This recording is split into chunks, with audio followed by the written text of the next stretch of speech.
Hein? Oui, ça va très bien, merci. Alors voilà. Donc, ce matin, nous allons continuer sur le combat spirituel. Et puis, nous allons voir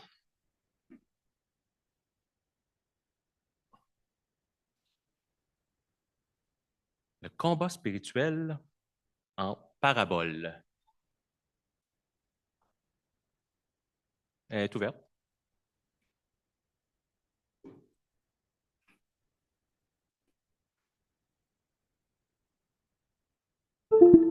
Donc, j'ai l'impression qu'il y a une malédiction sur moi à chaque fois que je viens prêcher.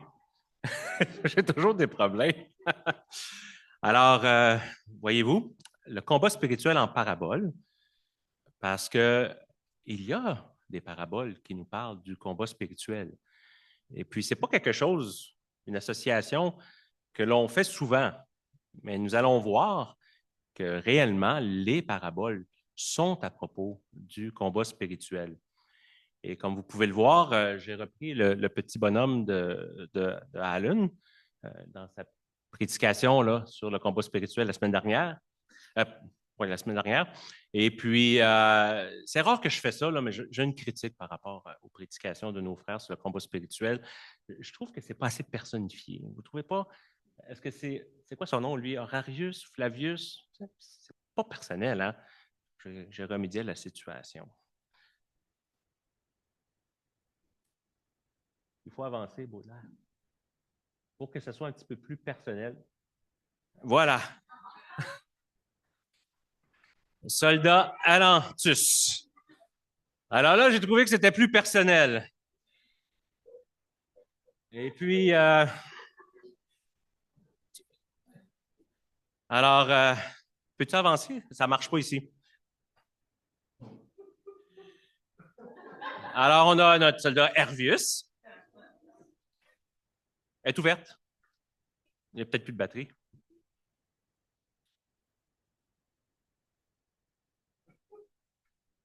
Ben là, en tout. Parfait. Et puis, on continue. Ben là, j'aimerais ça que ça avance, oui, effectivement. Et moi, on revient. Tu vas trop vite. Et dans... Non. Voyons. Encore. Alantus. Dans Hervius. Ben non. Et voilà. Alors là, c'est personnel, c'est personnalisé. Et comme vous pouvez voir, moi, j'ai pas de lunettes comme les deux autres. Je me suis dit que c'était pas une bonne idée d'aller à la guerre sur un champ de bataille avec des lunettes. Hein? Fait que je les ai enlevées. Donc, c'est une petite farce. Je trouvais ça très le fun de voir qu'on pouvait faire ça maintenant avec l'intelligence artificielle. C'est quand même assez étonnant. Donc, le combat spirituel en parabole. Et nous allons voir une parabole en particulier, la parabole du sommeur dans Matthieu. Vous la connaissez tous, n'est-ce pas? Alors, cette parabole, elle est vraiment, je dirais, à propos du combat spirituel. Et vous allez le voir, c'est vraiment une parabole qui touche à ce sujet. Alors, lisons-la ensemble. Ce jour-là, Jésus sortit de la maison et s'assit au bord du lac. La foule se rassembla autour de lui, si nombreuse qu'il monta dans une parc où il s'assit. Toute la foule se tenait sur le rivage. Il leur parla en parabole sur beaucoup de choses. Il dit, un semeur sortit pour semer. Comme il semait, une partie de la semence tomba le long du chemin. Les oiseaux vinrent et la mangèrent. Une autre partie tomba dans un sol pierreux où elle n'avait pas beaucoup de terre. Elle leva aussitôt parce qu'elle ne trouva pas un sol profond. Mais quand le soleil parut, elle fut brûlée et sécha faute de racines. Une autre partie tomba parmi les ronces. Les ronces poussèrent et l'étouffèrent. Une autre partie tomba dans la bonne terre. Elle donna du fruit avec un rapport de 100, 60 ou 30 pour un. Que celui qui a des oreilles pour entendre, entende. Les disciples s'approchèrent et lui dirent, pourquoi leur parles-tu en parabole? Jésus leur répondit, parce qu'il vous a été donné, à vous, de connaître les mystères du royaume des cieux, mais qu'à ceux-là, mais qu'à eux, cela n'a pas été donné. En effet, on donnera à celui qui a et il sera dans l'abondance. Mais à celui qui n'a pas, on enlèvera même ce qu'il a. C'est pourquoi je leur parle en parabole, parce qu'en voyant, ils ne voient pas, et qu'en entendant, ils n'entendent pas et ne comprennent pas. Pour eux s'accomplit cette prophétie d'Ésaïe. Vous aurez beau entendre, vous ne comprendrez pas. Vous aurez beau regarder, vous ne verrez pas. En effet, le cœur de ce peuple est devenu insensible. Ils se sont bouchés les oreilles, ils ont fermé les yeux, de peur que leurs yeux ne voient, que leurs oreilles n'entendent, que leur cœur ne comprenne, qu'ils ne se convertissent et que je ne les guérisse. Mais heureux sont vos yeux, parce qu'ils voient, et vos oreilles, parce qu'elles entendent. Je vous le dis en vérité, beaucoup de prophètes et de justes ont désiré voir ce que vous voyez et ne l'ont pas vu, entendre ce que vous entendez et ne l'ont pas entendu. Vous donc, écoutez ce que signifie la parabole du semeur. Lorsqu'un homme entend la parole du royaume et ne la comprend pas, le mauvais vient et enlève ce qui a été semé dans son cœur. Cet homme est celui qui a reçu la semence le long du chemin. Celui qui a reçu la semence dans le sol pierreux, c'est celui qui entend la parole et l'accepte aussitôt avec joie. Mais il n'a pas de racine en lui-même. Il est l'homme d'un moment. Et dès que surviennent les difficultés ou la persécution, à cause de la parole, il trébuche. Celui qui a reçu la semence parmi les ronces, c'est celui qui entend la parole, mais les préoccupations de ce monde et l'attrait trompeur des richesses étouffent cette parole et la rendent infructueuse. Celui qui a reçu la semence dans la bonne terre, c'est celui qui entend la parole et la comprend.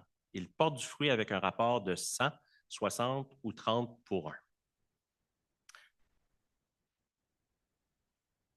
Je me souviens quand je suis devenu chrétien. Moi, mon expérience comme chrétien nouveau, mon attente, c'était qu'en devenant chrétien, j'allais entrer dans un univers où ma vie allait être comme sur des pétales de rose. Tout va bien, je suis maintenant sauvé, j'ai la vie éternelle, je suis heureux. Ma vie va être remplie de joie, de bonheur. Et c'est un peu l'attente que j'avais en devenant chrétien, que Dieu allait maintenant être celui qui allait solutionner tous mes problèmes et allait me rendre heureux dès maintenant jusqu'au fin fond de l'éternité. Et là, j'ai ouvert la Bible et j'ai commencé à lire. Et je me suis dit, ouf, c'est une vraie guerre, ça. Quand on lit les évangiles, on se rend compte que la Bible ne me présente pas la vie chrétienne comme étant une partie de plaisir, comme si c'était la grande joie. C'est littéralement la guerre. Jésus nous parle constamment du royaume, le royaume qui est le règne de Dieu, l'action de Dieu qui règne dans ce monde. Et là, on parle de guérison, qui est considéré comme un ennemi. La maladie, c'est un ennemi. On parle de démons qui sont chassés. On parle de choses qui veulent s'opposer au royaume de Dieu et que Jésus combat. Et Jésus nous introduit à ce règne de Dieu qui est là autour de nous, en nous, et Dieu veut prendre la place. Il veut régner en nous, et il veut le faire le ménage. Il veut faire en sorte que les choses qui s'opposent à son règne ne s'opposent plus à son règne. Et là, je me suis rendu compte que, oh, OK, quand je suis devenu chrétien, j'ai décidé de devenir un soldat pour travailler avec Dieu à l'établissement de son règne. Et là, je me suis rendu compte que ce n'est pas du tout l'attente que j'avais. Mais souvent, avec nos idées idéalisées de ce que c'est le royaume de Dieu, quand on lit la parabole du semeur qu'on vient de voir, eh bien, nous, on lit ça comme si c'était quatre terres, hein, le sol au bord de la route, le sol épineux, le sol rocailleux, puis le sol fertile. Hein? Et là, on se dit, OK, moi, je suis un de ces quatre-là. Et là, on s'imagine que, finalement, ça, c'est nous. Le sol fertile, yeah, c'est moi. Moi, je suis le sol fertile, je suis la bonne terre. Et on se dit, ah ben, je suis la bonne terre, tout est entendu. Voilà, je suis la bonne terre, merci Seigneur, c'est beau. Alors, plus rien à faire, je suis la bonne terre à tout jamais. Et là, on se dit, ben voilà, je suis fier, je peux être content. Et là, on perd l'idée qu'il y a peut-être un combat spirituel là, dans tout ça. Vous comprenez ce que je veux dire? Souvent, on se dit, ben c'est ça qu'on est. On est les bonnes terres. On n'est pas les sols pierreux. On n'est pas ceux qui ont des épines. On est la bonne terre. Puis on a une certaine fierté à l'être, une joie. Et c'est correct aussi là, de se dire, OK, je suis la bonne terre parce que c'est ça qu'on veut être, la bonne terre. Mais la question qu'on doit se poser, c'est est-ce que le texte nous dit que nous sommes la bonne terre? Ce n'est pas aussi simple qu'on le pense. Vous avez sans doute déjà entendu parler de la version Darby, qui est une version biblique en français. Je vais revenir sur qui est Darby. Alors, regardez comment lui a traduit le texte. Quelqu'un entend la parole du royaume. Là, je vais juste prendre quelques bouts. C'est là celui qui a été semé le long du chemin. Celui qui a été semé dans les endroits rocailleux, c'est celui qui entend ta. Celui qui a été semé dans les épines, c'est celui qui on continue. Celui qui a été semé sur la bonne terre, c'est celui qui. Pour Darby, nous sommes les semences et non pas les terres. Il n'est pas le seul qui a traduit comme ça. La King James en anglais aussi traduit comme ça et d'autres traducteurs ont fait de cette façon. Pourquoi? Est-ce qu'on est les semences ou les terres? Vous voyez? Donc là, on lit différentes traductions, puis on peut se rendre compte que, oups, les choses ne sont pas si simples. Mais, je vous dis tout de suite, Darby s'est trompé. Il faut le dire. On va savoir, on va se poser un petit peu la question, mais qui est Darby? Darby, c'est un homme qui a traduit la Bible qui s'appelle John Nelson Darby. Si vous connaissez un peu l'histoire de l'Église en Angleterre, lui a fondé ce qu'on appelle les Frères de Plymouth, qui sont devenus plus tard, qui se sont divisés, puis il y a eu les Frères étroits et les Frères larges. Lui était un peu le dirigeant des Frères étroits. Darby était un homme extrêmement brillant, un homme très attaché, disons, à la parole de Dieu. Mais en même temps, il avait des travers de personnalité très forts. C'était un homme têtu, avec un caractère rageux, qui aimait semer la controverse un peu partout. Donc, il avait de bons côtés, mais il était très rigide dans sa façon de faire. Et dans sa théologie aussi, il était très rigide. Et quand je vous disais, il y a quelques semaines, quand on a prêché sur la Bible, que souvent, nos présupposés, nos philosophies viennent teindre la façon dont on interprète la Bible. Mais c'est ce qui est arrivé avec lui. Lui, il croyait que lorsqu'on traduit la Bible, il l'a traduit en allemand, il l'a traduit en anglais, il l'a traduit en français, puis je pense qu'il l'a traduit en espagnol. Lui se disait qu'il fallait traduire de façon littérale, mot à mot. Parce que Dieu a inspiré chaque mot de l'Écriture, ce qui est vrai, mais lui, dans sa conception, il fallait, pour bien rendre le texte en français, prendre chaque mot et le traduire mot à mot. OK? Donc, il avait une traduction littérale extrême. Chaque mot est inspiré, donc chaque mot doit apparaître comme tel en français. Pas d'interprétation. Lorsqu'on lit et qu'on traduit, on essaie le moins possible. On fait juste traduire. Donc, ça donne un style très sec. Donc, si vous lisez la Darby, je ne sais pas si vous l'avez déjà fait, c'est très sec à lire. Surtout si vous allez dans les psaumes, vous allez vous rendre compte que c'est pas agréable. C'est une lecture très rugueuse.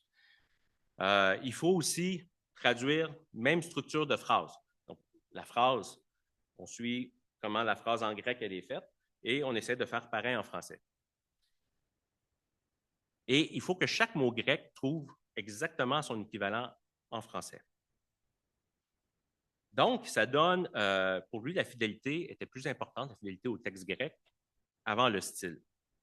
Donc, ça donne un style parfois rugueux, comme je l'ai dit, et surtout, le problème, c'est qu'il y a peu ou pas de transfert culturel. Je suis un traducteur professionnel. Je sais comment fonctionne la traduction. Lorsqu'on lit le grec, le texte que je vous ai lu, la parabole du semeur, si vous lisez en grec, vous avez vraiment l'impression que l'auteur dit que les gens ont été semés. Je ne vais pas aller dans les détails du grec parce que ce n'est pas nécessaire de le faire. Mais la structure de la phrase est vraiment construite comme ça. Ceux qui ont été semés dans. Alors lui, ce qu'il a fait, il a tout simplement pris ça et il l'a traduit littéralement. Cependant, dans le grec du Nouveau Testament, quand on connaît le grec et qu'on l'étudie, on ne peut pas laisser une conviction comme le mot à mot, parce que chaque mot est inspiré, prendre le dessus et traduire littéralement, comme il le fait mot à mot. Parce que là, on perd le sens de l'Écriture. Donc, vous voyez comment sa conviction théologique est venue donner une traduction qui est erronée. Il a suivi le mot à mot et il a perdu le transfert culturel. Un Grec qui lisait la structure de phrase en grec n'aurait jamais compris le texte comme Darby le traduit. S'ils avaient voulu dire que nous sommes des semences, ils avaient d'autres façons de l'écrire en grec. Un Grec ne se serait jamais trompé sur ce point-là. Il aurait tout simplement compris qu'on n'est pas les semences, que c'est un langage illustré. Okay? Je vous donne beaucoup d'explications, mais c'est important de comprendre ce point-là. Mais ici, Darby a été un des seuls, il n'y en a pas beaucoup qui l'ont fait, qui ont traduit comme ça. Et c'est une école de pensée très précise, qui ont traduit la Bible de façon littérale comme ça. Mais maintenant, il y a l'autre extrême. Il y a ceux qui vont traduire en cherchant à avoir un français tellement compréhensible, tellement simple à comprendre pour tout le monde, qu'ils vont donner un sens qui n'est pas dans le texte. On appelle ça des traductions à équivalence dynamique. La parole de vie fait cela. Alors, pour eux, si on lit, le bord du chemin où la graine tombe, ce sont les gens qui entendent. Le sol plein de pierres, ce sont les gens qui. Vous voyez? Le sol couvert de plantes épineuses, ce sont les gens qui. La bonne terre, ce sont les gens qui. Là, ça dit ici qu'on est la terre, qu'on est les sols. Darby disait qu'on était les semences, et ici, ça dit qu'on est les sols. Mais qu'est-ce qu'on est? On est les sols ou on est la terre? Parce qu'il faut entrer dans un débat où finalement,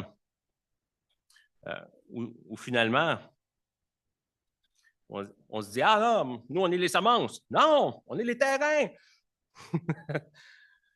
On n'a pas à entrer dans un débat comme ça.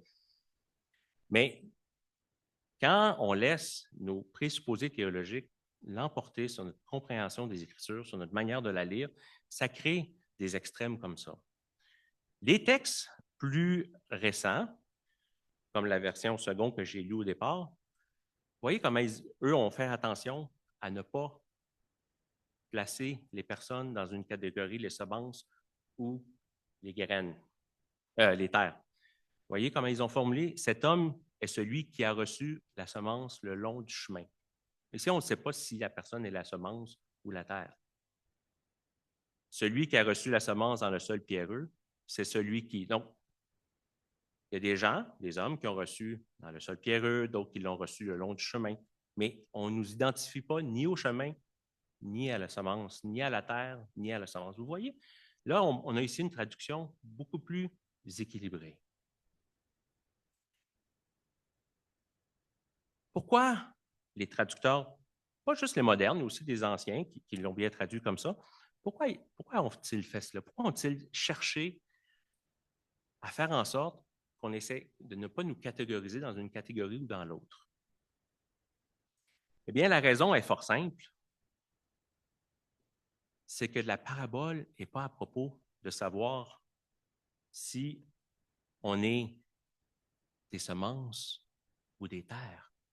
La parabole est à propos de savoir si on entend la parole de Dieu. C'est ça le but de la parabole. C'est un faux débat. Est-ce que tu es une semence? Est-ce que tu es une terre? Ce n'est pas important. Ce n'est pas ça qui est le but. Ce sont uniquement des images que Jésus prend au service de son enseignement. Et l'enseignement, c'est l'enseignement qui touche le royaume de Dieu. Les apôtres lui posent la question, mais pourquoi tu parles en parabole? Quel est le but? Et Jésus leur dit qu'il y a des gens qui vont entendre la parole et qui vont chercher à la comprendre. Ils vont poser des questions, comme ont fait les apôtres. Alors que d'autres vont tout simplement l'entendre et s'en aller sans même la considérer. Et là, Jésus donne l'exemple d'Isaïe. Il dit que, comme le prophète Isaïe le dit, il y a des gens qui vont vraiment s'attacher à la parole et d'autres qui vont voir, qui vont entendre, mais qui n'entendront pas et qui ne verront pas vraiment. Et c'est normal. C'est ça qui va arriver parce que c'est comme ça que le règne de Dieu fonctionne. Dans le règne de Dieu, Dieu va aller chercher les siens et ceux qui ne lui appartiennent pas, ils auront beau entendre, ils auront beau voir, ils ne vont jamais venir à la parole de Dieu, ils ne vont jamais l'accepter, ils ne vont jamais la comprendre, ils ne vont jamais la recevoir. Et là, Jésus leur dit, lorsque la parole elle est semée, c'est ça qui arrive. Il y a 4 terres différentes. Il y a 4 façons de l'entendre, cette parole. Il y a 4 façons d'être soit une façon d'être attentif et 3 façons d'être inattentif à la parole. Et c'est comme ça que les choses sont dans le règne de Dieu. Le royaume de Dieu est ainsi fait. Et lorsqu'on lit et qu'on essaie de voir combien de fois le mot entendre, ou les mots qui leur ressemblent comme oreille, écouter, entendre, vous voyez combien de fois ça revient? Et le mot voyant, voir, le verbe voir, regarder, yeux en rouge, ça revient souvent. C'est parce que c'est là qu'on insiste, on insiste sur l'écoute. Est-ce que vous écoutez la parole de Dieu?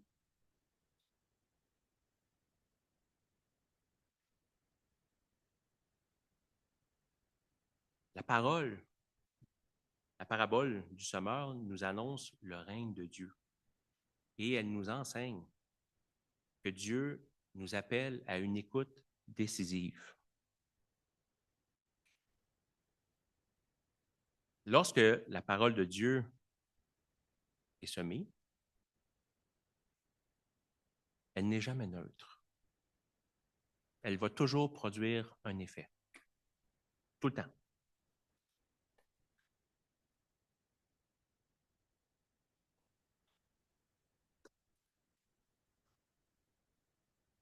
Et quels sont les 2 effets?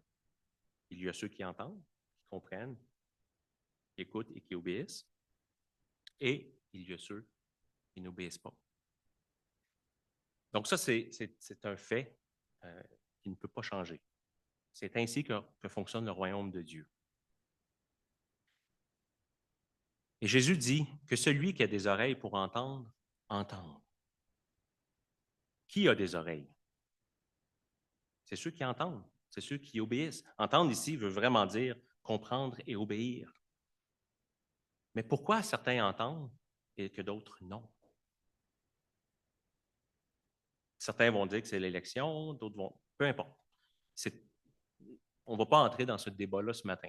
Mais le fait est que certains entendent, certains ont des oreilles, d'autres non. Là, la question que nous, on doit se poser, c'est est-ce que j'ai des oreilles pour entendre? Est-ce que j'entends? Et entendre la parole, c'est se positionner face à Dieu et son règne. C'est de prendre une décision, c'est de dire, OK, est-ce que je rentre consciemment dans ce règne de Dieu? Est-ce que j'accepte le règne de Dieu dans ma vie et le règne de Dieu dans le monde et dans l'univers, parce que le règne de Dieu est partout? Est-ce que j'accepte cette parole pour y obéir, pour la mettre en pratique dans ma vie, pour qu'elle soit l'objet le plus important de tous mes désirs? Mais voilà que lorsque la parole de Dieu est prêchée, lorsque son règne veut prendre place, il y a de la résistance. Avez-vous déjà remarqué qu'on dit souvent que les chrétiens sont les gens les plus persécutés dans le monde? On s'entend, il y a d'autres religions aussi qui vivent de grandes persécutions, mais souvent, on a cette notion, en tout cas ici au Québec, qu'on est plus persécuté que les autres. Et peut-être qu'au Québec, c'est vrai, on l'a dur, nous, les chrétiens au Québec. Mais on sent une résistance face à l'Évangile. On a l'impression que ça ne va pas dans le beurre, là. On prêche, puis les gens, ils ne sont pas réceptifs. Ils ne veulent pas entendre. Ils n'ont pas les oreilles. Et pourquoi c'est ainsi? C'est parce qu'il y a l'ennemi qui travaille. L'ennemi qui ne veut pas que nous écoutions, que nous entendions, que nous écoutions. Et c'est ce que ça dit, hein? Quand la parole, elle est semée le long du chemin. Eh bien, qu'est-ce que fait le malin? Qu'est-ce que fait le mauvais? Il vient immédiatement et il enlève la semence. Donc, vous voyez, le combat spirituel est déjà présent au moment même où on entend la parole. Au moment même où on reçoit cette parole dans nos oreilles, le combat est commencé. Et là, si vous n'aviez pas des oreilles et que vous n'aviez pas envie d'entendre, eh bien, l'ennemi va venir, puis il va juste prendre la semence, puis il va l'éloigner loin de vous. Et votre cœur va être fermé. Peut-être pas à tout jamais, peut-être que plus tard dans votre vie, vous allez vraiment avoir les oreilles pour entendre. Mais peut-être que non. Peut-être que vous allez mourir sans avoir entendu vraiment, sans avoir compris, sans avoir accepté cette parole. Mais là, le combat spirituel que vous avez mené a été bien court si vous n'avez jamais reçu la parole et que le malin est parti avec la semence. Il en est fini de vous. Si vous mourrez comme ça, c'est triste, mais c'est ça la réalité. Le malin a gagné, on pourrait dire ça ainsi. Mais il y a des gens qui reçoivent la parole comme s'ils étaient dans un sol pierreux. Ils reçoivent immédiatement la parole avec enthousiasme et joie. Mais la semence n'a pas réussi à prendre plus de racines. Et là, les persécutions avec la parole de Dieu viennent et ils deviennent une occasion de chute. La personne abandonne la foi.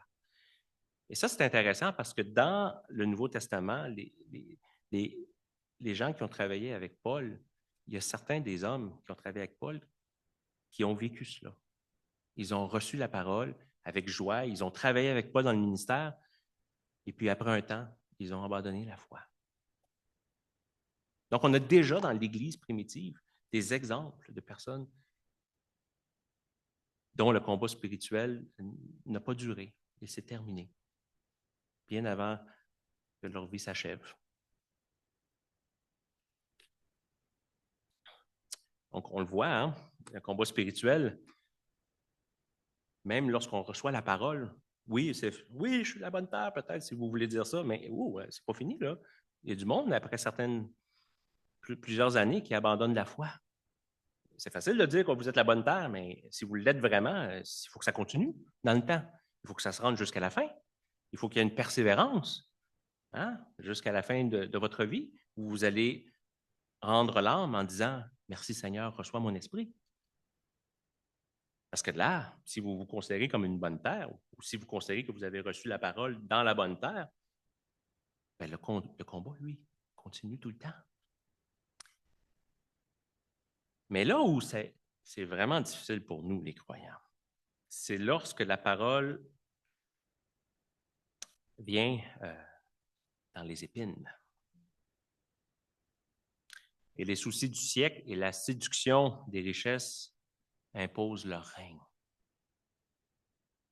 Et là, le cœur devient un champ de bataille entre Dieu et nos priorités. Combien nos vies sont difficiles à consacrer à Dieu. On est tellement stressé, anxieux. Il y a tellement de choses qui veulent solliciter toute notre attention pour que nous puissions leur consacrer toute l'attention que nous avons. Et parfois, la parole de Dieu, on ne l'entend plus. Et c'est un combat de tous les jours. Moi, je trouve ça difficile, la vie. Je trouve ça difficile quand j'ai des problèmes financiers, puis que ça prend mon temps, puis j'ai de la difficulté à comprendre que Dieu est fidèle, même si je n'ai pas le budget que je voudrais. Je trouve ça difficile quand ça ne va pas bien avec mes enfants, ma fille pour moi, mais puis quand je vois que certains parents en arrachent avec leurs enfants. Je trouve ça difficile de rentrer au travail puis de voir les injustices que je peux vivre par rapport à mon employeur, mes collègues, toutes sortes de choses, ou la persécution parce que je suis chrétien. La vie veut établir son règne, le monde. Il veut solliciter notre attention. Il veut que nous mettions notre cœur à tous les plaisirs qu'il nous offre. Et on doit résister. C'est ça le combat spirituel, parce qu'il y a bien des choses que le monde nous demande de faire, nous invite à faire, qui sont contre cette parole de Jésus.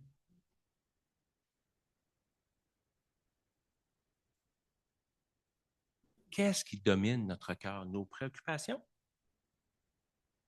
Les racines de ce monde? Ou la parole de Dieu? Eh bien, vous voyez, il s'agit d'un combat de tous les instants. Et c'est ça le combat spirituel, c'est de laisser cette parole prendre racine toujours plus fortement, plus profondément dans nos cœurs.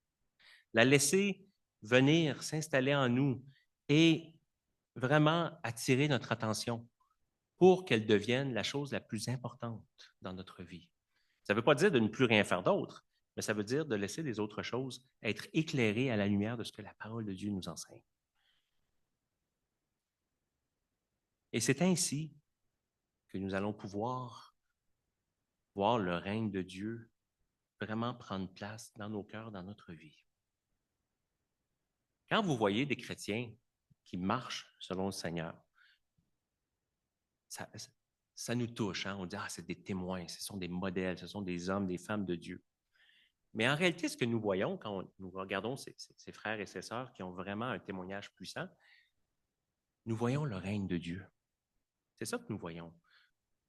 Nous voyons des gens qui ont une joie d'être chrétiens, qui vivent des épreuves aussi comme nous, mais ces gens-là sont des témoins parce que Dieu règne dans leur vie et parce qu'ils vivent le combat spirituel.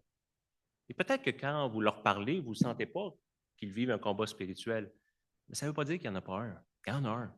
Ils le vivent, mais ils le vivent avec maturité. Ils ont appris à vivre ce combat spirituel, à laisser cette parole de Dieu venir et à l'écouter, à laisser la semence s'enraciner, prendre terre, devenir de plus en plus profonde, prendre le plus de place possible. Et ils ont compris que lorsqu'on est ensemencé dans la bonne terre, ça ne veut pas dire que la partie est gagnée. Ça veut dire qu'on accepte qu'il faut persévérer jusqu'à la fin. Et ceux qui persévéreront jusqu'à la fin auront démontré qu'ils ont toujours reçu la semence dans la bonne terre.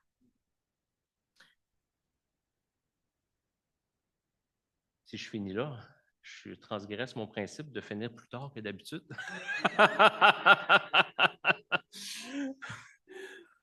Fait qu'on va revenir à Lantus, si vous voulez, puis à Hervius, non, je vous agace. Alors voilà, c'est ce que j'avais pour vous ce matin, le combat spirituel en parabole. Que Dieu vous bénisse. Alantus, quelqu'un qui l'a remis.